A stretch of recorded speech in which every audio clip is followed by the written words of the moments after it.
Hello guys, I am Sunil Kumar और आज हम इकोनॉमिक्स में मांग को प्रभावित करने वाले तत्वों को देखेंगे।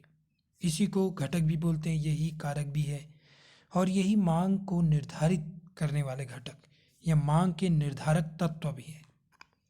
तो पहला है वस्तु की कीमत। अब क्या होता है कि सामान्य स्थिति में यदि किसी वस्तु की कीमत कम हो जाती तो उसकी मांग बढ़ जाती है और यदि किसी वस्तु की कीमत बढ़ जाती तो उस वस्तु की मांग घट जाती है। दूसरा है उपभोक्ता की आय।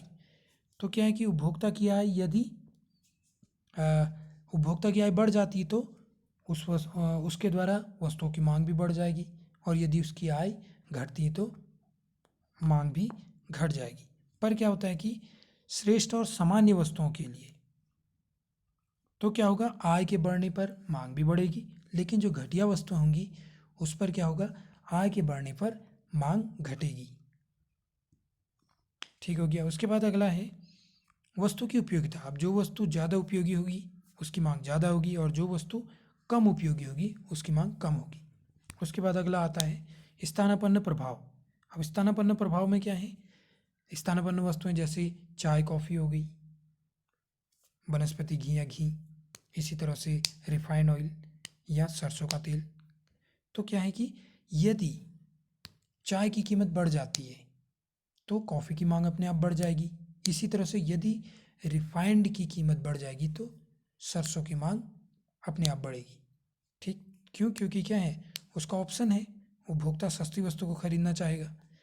तो ये स्थानापन्न प्रभाव हो गया। उसके बाद पूरक वस्तुएं क्या होती है, पूरक वस्तुएं जैसे जूता मोजा हो गया, इसी तरह से कार पेट्रोल, कॉपी पेन आदि बहुत सारी है। तो क्या है कि यदि पेट्रोल की कीमत बढ़ जाती तो कार की मांग कम हो जाएगी। ठीक हो गया। तो ये क्या है कि मांग प्रभावित हो रही है किसी न किसी कारण।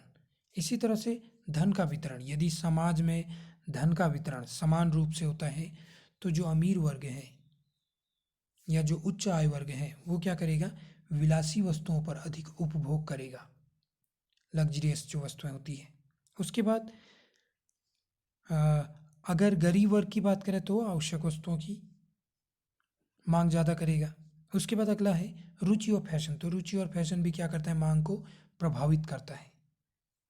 ठीक है, जिस चीज़ की उपभोक्ता को जिसमें रुचि है उसकी मांग ज़्यादा करेगा और जो फैशन प्रचलन में है उसकी मांग ज़्यादा होगी। सीधी सीधी बात है। अब है भविष्य में कीमत।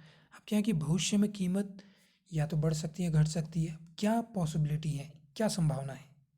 तो क्या है कि यदि किसी वस्तु की कीमत की बढ़ने की संभावना है तो उपभोक्ता क्या करेगा, उसकी मांग को बढ़ा देगा। लेकिन अगर उसे लगता है कि वस्तु की कीमत कम होने वाली है, यानी ये सामान सस्ता होने वाला है, तो उसका उपभोग को स्थगित करके किसी अन्य वस्तु का उपभोग कर लेता है, क्योंकि भविष्य में जैसी उसकी कीमत कम हो जाएगी वो उसको खरीद लेगा। Thank you.